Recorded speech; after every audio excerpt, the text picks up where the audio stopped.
Assalamualaikum warahmatullahi wabarakatuh. Perkenalkan, nama saya Tuata Ayur, nomor induk mahasiswa 20200105003 dari Prodi Biologi 2020, Fakultas Sains dan Teknologi Universitas Nahdlatul Ulama Purwokerto. Di sini saya akan melakukan uji karbohidrat. Sebelumnya, saya akan menjelaskan tentang karbohidrat. Karbohidrat adalah zat gizi yang berfungsi sebagai sumber energi untuk tubuh. Karbohidrat dapat diuji dengan beberapa cara. Salah satunya yaitu dengan menggunakan reagen Google. Di sini saya menggunakan betadine sebagai bahan penguji. Untuk alat dan bahannya alatnya itu betadine. Bahannya ada kentang, tahu, mie instan, wortel, dan singkong. Selanjutnya, untuk langkah-langkahnya yaitu kita teteskan 5 tetes betadine ke kentang.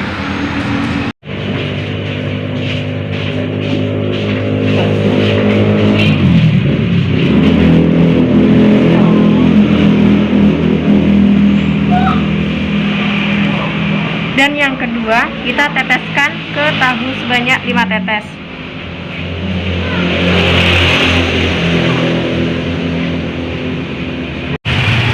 Selanjutnya, yang ketiga, kita teteskan betadine ke mie instan sebanyak 5 tetes.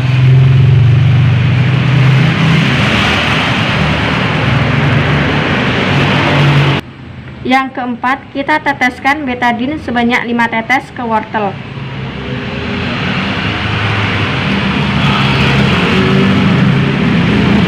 Dan yang terakhir yaitu kita teteskan betadine 5 tetes ke singkong.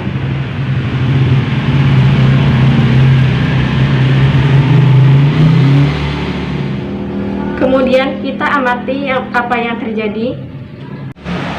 Yang pertama, kentang. Kita lihat dia berubah warna menjadi kehitam-hitaman atau bisa juga disebut biru pekat. Yang kedua, itu tahu. Dilihat tidak ada perubahan, tetap warna betadine. Yang ketiga, itu mie instan. Bisa dilihat bahwa di sini warnanya berubah menjadi hitam. Selanjutnya yaitu wortel. Di sini wortel tidak berubah warna, melainkan tetap warna betadine. Dan yang terakhir itu singkong. Singkong berubah warna menjadi hitam. Kesimpulan yang dapat diambil dari praktikum ini yaitu kentang, mie instan, dan singkong itu berubah warna, artinya mengandung karbohidrat karena betadine yang diteteskan ini berubah warna. Sedangkan tahu dan wortel itu tidak berubah warna, yaitu tandanya tahu dan wortel ini tidak memiliki karbohidrat.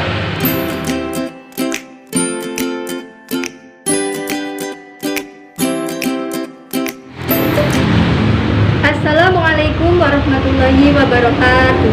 Perkenalkan, nama saya Ayu Rizky Safitri dengan nomor induk mahasiswa 20010505007 dari program studi biologi 2020 Fakultas Sains dan Teknologi Universitas Nahdlatul Ulama Purwokerto. Di sini saya akan melakukan praktikum uji lemak. Tetapi sebelumnya saya akan menjelaskan terlebih dahulu mengenai uji lemak. Lemak merupakan struktur organik yang terdapat pada hewan, tumbuhan, ataupun manusia yang memiliki peran penting dalam struktur dan fungsi sel. Seperti halnya dengan karbohidrat, lemak merupakan senyawa yang tersusun dari unsur karbon, hidrogen, oksigen dengan struktur yang berbeda dengan karbohidrat. Lemak memiliki sifat yang tidak dapat larut dalam air, akan tetapi dapat larut dalam pelarut non-polar seperti ether, kloroform, aseton, dan benzena. Lemak memiliki peran yang sangat penting bagi tubuh, antara lain sebagai sumber energi yang kedua, sebagai bantalan penahan panas di bawah kulit, komponen struktural dalam sel, dan pembawa zat-zat makanan yang esensial. Secara kimia, lemak dibagi menjadi 3, yaitu lemak sederhana, lemak majemuk, dan derivat lemak atau turunan lemak.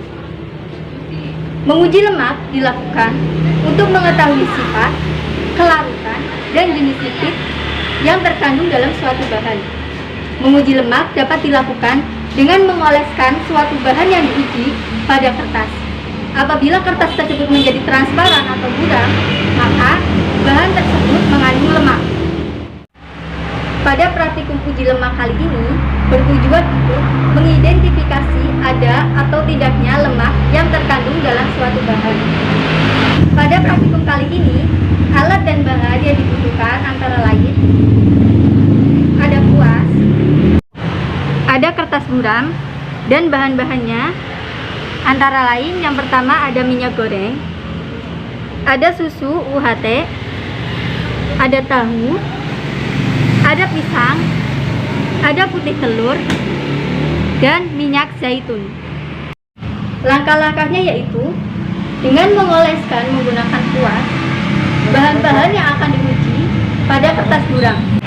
Yang pertama ada minyak goreng, kita oleskan dengan menggunakan kuas pada kertas buram.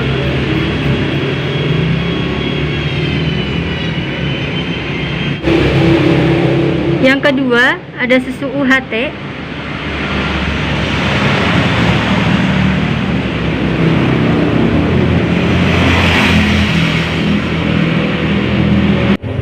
Yang ketiga ada tahu kuning.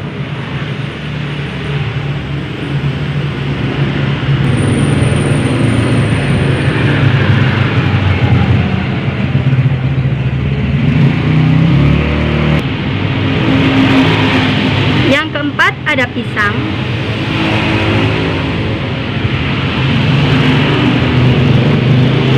Kita oleskan. Yang kelima ada putih telur.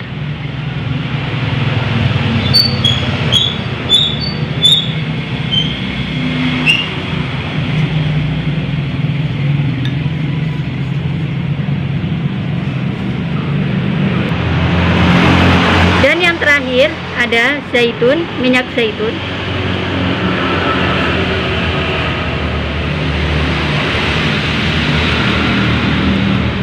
Kemudian bahan-bahan tadi yang telah kita oleskan pada kertas, kita tunggu sampai 10 menit.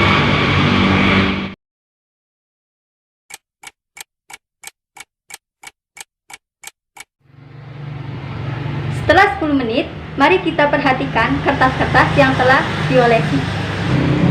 Setelah kertas tersebut diolesi oleh bahan-bahan tadi, kita amati kertasnya ini licin, dan kita amati pada sinar kertasnya transparan. Yang kedua, susu UHT yang telah dioleskan pada kertas. Tekstur kertas biasa, seperti kertas biasa, dan kita amati pada sinar tidak transparan. Yang ketiga, tahu kuning. Kita lihat kertasnya ini biasa, seperti kertas biasa, dan kita amati pada sinar tidak transparan kertasnya. Yang keempat ada pisang. Tekstur kertasnya ini biasa, dan kita amati pada sinar kertasnya ini tidak transparan. Yang kelima ada putih telur. Tekstur kertas biasa,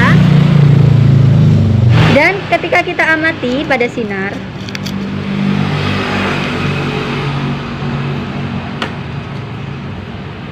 kertasnya ini tidak transparan. Yang terakhir ada minyak zaitun.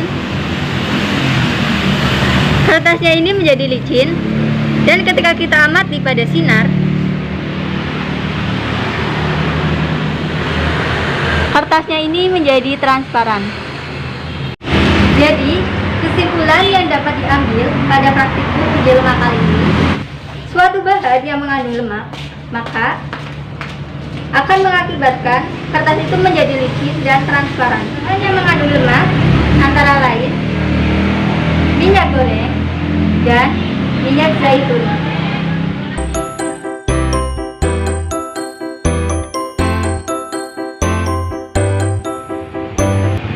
Assalamualaikum warahmatullahi wabarakatuh.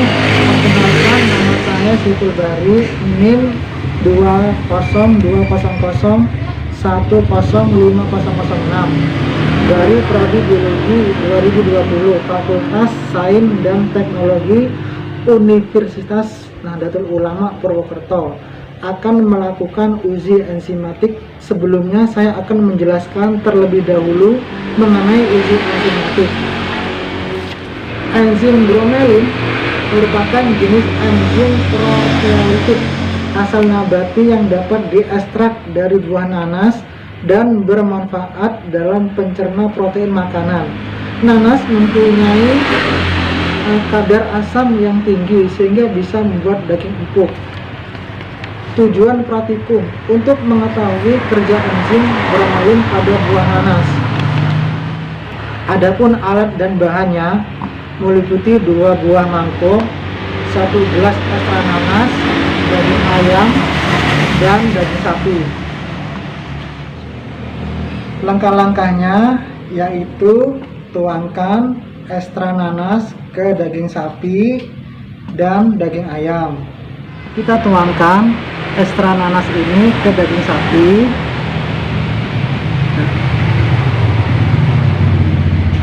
Daging ayam.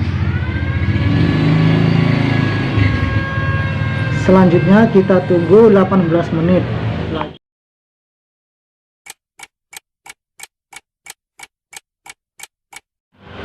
Setelah 18 menit kita amati, tekstur daging sapi sudah sedikit empuk.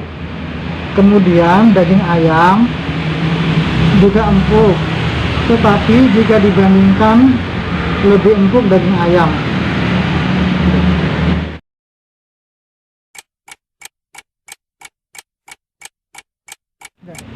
Setelah 36 menit direndam, daging sapi lebih empuk dibandingkan dengan daging sapi yang direndam selama 18 menit. Begitu juga dengan daging ayam.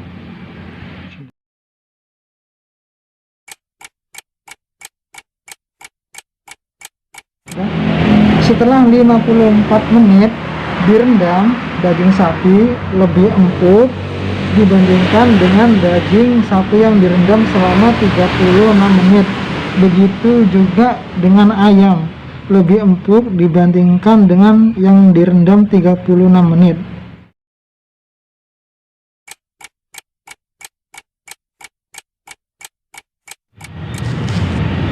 Setelah 72 menit, daging sapi dan ayam lebih empuk dibandingkan 54 menit.